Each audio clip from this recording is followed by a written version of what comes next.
Alors Angular est en V7 depuis une dizaine de jours, depuis le 18 octobre il me semble, on est le 29 au moment de l'enregistrement de cette vidéo. Alors je vous laisse aller sur cet article de blog sur minijs.fr/les-nouveautés-d'Angular-7, parce qu'il y a pas mal de choses à lire sur cette version, même si c'est pas une version qui bouleverse tout par rapport à Angular 6, mais bon, ça vous permettra de lire à tête reposée. Et une des nouveautés qui m'intéresse bien, c'est le drag and drop, parce que ça permet d'avoir une expérience utilisateur très utile pour certains types d'applications. Et donc pour pouvoir bénéficier du drag and drop, eh bien, il faudra installer la dernière version d'Angular CLI. Donc je vous rappelle la chose, si vous allez sur le site officiel de Angular CLI, il suffira de faire npm install-g @angular/cli. Et ça devrait, c'est pas que ça devrait, ça vous installera une version 7. Vous pourrez vérifier en tapant ng-version quelle est la version d'Angular CLI, donc pour bénéficier, pour jouer ensuite du drag and drop, il faudra vous assurer que vous avez bien une version 7. En fait, c'est surtout Angular Material qui vous permettra de jouer facilement avec le drag and drop.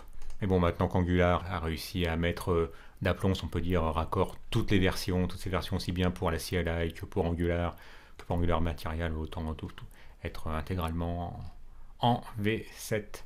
Alors on va pouvoir maintenant se générer une nouvelle application. Bon, moi je me suis mis sur mon lecteur F, c'est un petit d'habitude, dans lequel j'avais déjà créé un répertoire Angular 7.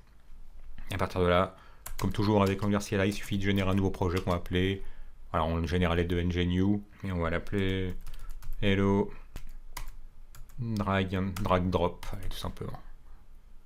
Vous remarquerez que maintenant, Angular CLI vous donne la possibilité d'ajouter des choses. Bon, là pour l'instant le routage, on s'en fiche, puisqu'on va juste faire un petit prototype pour faire du drag and drop, mais on aurait pu ajouter le routage. Là, pareillement, on aurait pu ajouter, choisir SAS, CSS, SASLess, Stylus, etc. Bon là c'est pareil, comme on va simplement jouer avec le drag and drop, on peut se contenter de garder le CSS par défaut. Hop là, ça génère l'application. Je vais mettre sur pause et je reviens une fois que la création, la génération du nouveau projet est achevée. Voilà, la chose après à peu près une minute, un peu plus, parce que j'ai pas une super connexion internet. Et donc, à partir de là, eh bien, vous pouvez aller dans le projet qui a été généré. Voilà, et à partir de là, on va lancer Visual Studio Code.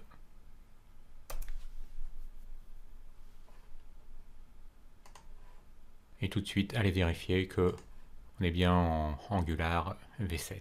Alors installons tout de suite Angular Material.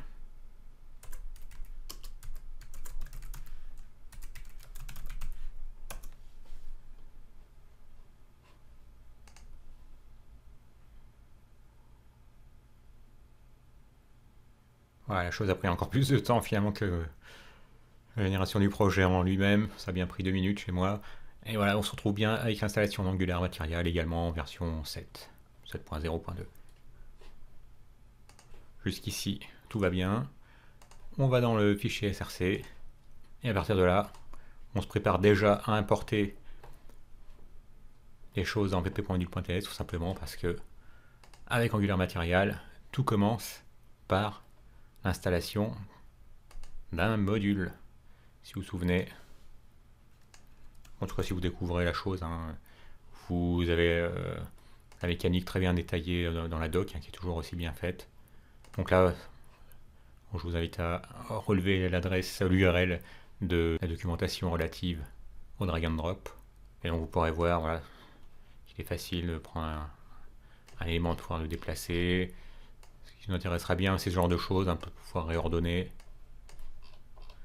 Et surtout transférer entre des listes, ça c'est bien pratique. Et ensuite, bon, vous avez d'autres options, telles que choisir l'endroit de l'élément draggable que vous voulez en fait imposer à l'utilisateur d'utiliser. C'est-à-dire, voilà, là, si je clique ailleurs, je ne peux pas glisser, déplacer. Là, il faut vraiment que je clique sur cette espèce d'étoile en croix. Bon. Puis ensuite, je vous laisse jouer un peu avec les autres exemples. Donc, revenons-en à nos moutons. C'était donc tout en haut. Je vous disais que tout commence par l'importation d'un module. Donc, il suffit d'importer le module drag drop module depuis @angular /cdk /drag-drop. Donc, on va être obéissant, on l'importe, et comme tous les imports dans le monde d'Angular, il faut bien penser à ajouter au tableau des imports.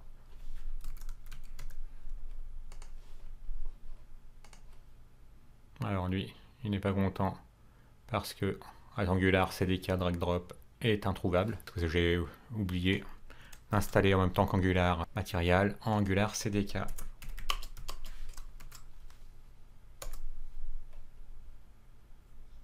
Voilà, Angular CDK est installé également. C'est version 7.0.2, comme Angular Material. Alors, la première étape est achevée. Donc si on prend l'exemple de ce simple drag and drop, on peut aller voir.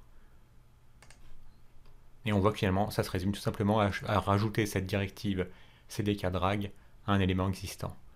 Bon, comme c'est une jolie petite CSS qui donne cet effet, on va également récupérer la CSS. Vous avez vu, c'est quand même pas mal de choses à taper qui nous sont épargnées. C'est juste pour avoir quelque chose de joli facilement. Donc on va dans les CSS, on ajoute ces petites CSS qui nous permettront d'avoir une jolie box. Et maintenant, on peut se débarrasser, en commençant par nous débarrasser de ce qu'il y a dans le HTML. Et également du titre maintenant, cette propriété titre dont on n'a plus l'utilité. Eh bien, il nous suffit, gagnons un peu d'espace, d'utiliser un tag. Bon, là c'est un simple div qui a une classe, qui utilise une des classes qu'on vient de copier-coller dans notre CSS, et donc d'ajouter à ce div CDK drag.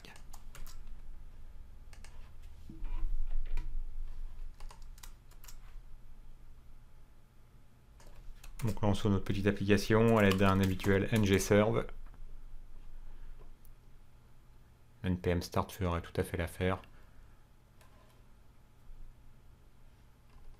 Et là, ça me dit qu'il ne peut pas trouver RxJS. Bon, on va lui installer, pourtant il figurait bien dans le package.json. RxJS.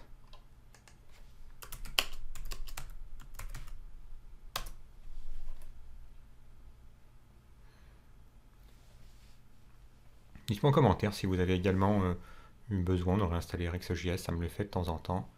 Voilà, bon, ça s'installe rapidement, mais c'est quand même pénible.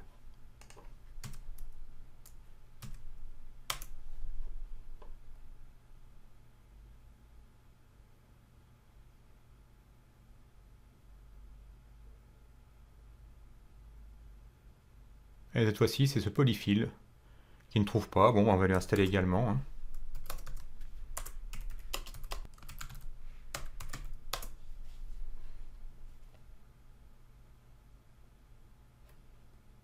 Allez, cette fois-ci, il va arrêter de me casser les pieds et bien me servir sur le port 4200.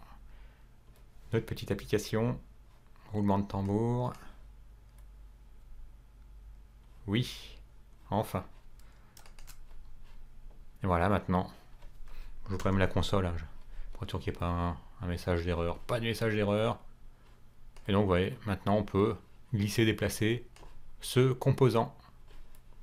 Et ça, tout simplement, grâce, pour fermer tout ça, grâce à cette directive, si on l'enlève,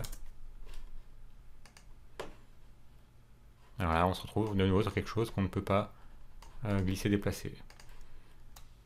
Donc voilà, c'est bien, on se retrouve bien avec ces façons de faire qu'on aime bien dans le monde d'Angular, c'est-à-dire qu'il suffit d'ajouter une directive à un component, tout ce qu'il y a de plus classique, un div, pour pouvoir le rendre draggable. Dans une prochaine vidéo, on jouera avec des choses un peu plus évoluées, mais donc je vous laisse déjà prendre en main le drag and drop. Déjà, bon, le drag, c'est finalement de base, puisqu'on n'a pas encore de zone dans lesquelles on peut dropper. Ça, on le verra dans la prochaine vidéo. Alors je vous rappelle, allez voir toutes les nouveautés qu'il y a au niveau d'Angular dans la V7, c'est toujours intéressant. Bon, c'est cet article de blog. Et si vous découvrez cette chaîne à l'instant, n'hésitez pas à vous abonner et à cliquer sur la petite cloche pour être mis au courant par notification quand de nouvelles vidéos sont mises en ligne. Puis au moins un petit pouce vers le haut ne fait pas de mal non plus.